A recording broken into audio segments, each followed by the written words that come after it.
Halo guys. Jadi kita lagi ada di Makam Raja-Raja Imogiri. Nah, kalian pada penasaran gak sih dengan sejarah yang ada di makam raja-raja ini? Penasaran? Penasaran dong ya? Langsung aja. Cidar.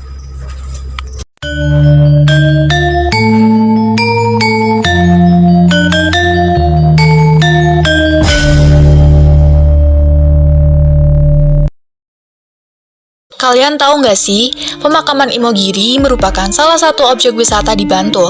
Makam Imogiri sendiri dibangun pada tahun 1632 oleh Sultan Mataram III, Prabu Hanyakrokusumo, yang merupakan keturunan dari Panembahan Senopati Raja Mataram I.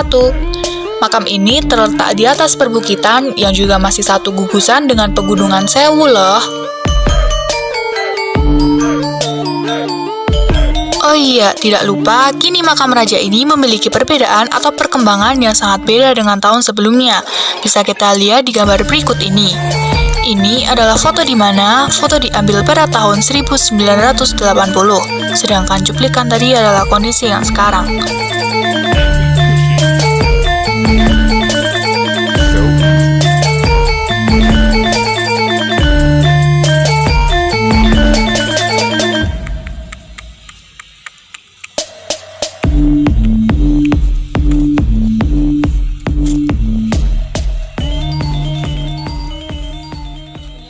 Sampai di atas. Dan kita sekarang lagi ada di depan makam Sultan Agung. Ya, ini tunjukkan. Oh my god.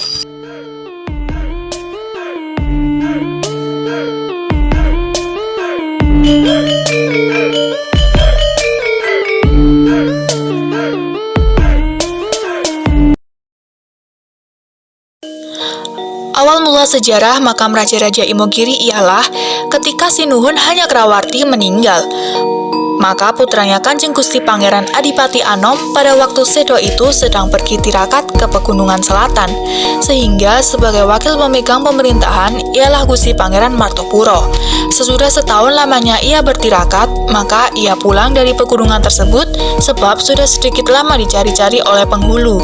Tapi sebelum menjadi penghulu, pada tahun 1627 ia masuk ke kerajaan dan pemegang kekuasaan Mataram saat itulah Prabu Hanyakrokusumo. Sesudah itu, Pangeran Martapura pergi meninggalkan kerajaan menuju Ponorogo. Atas permintaan rakyat, maka wakil dari Pangeran Adipati Anom, yaitu Pangeran Purbaya, memerintahkan penghulu Katenggan untuk mencari Pangeran Adipati Anom.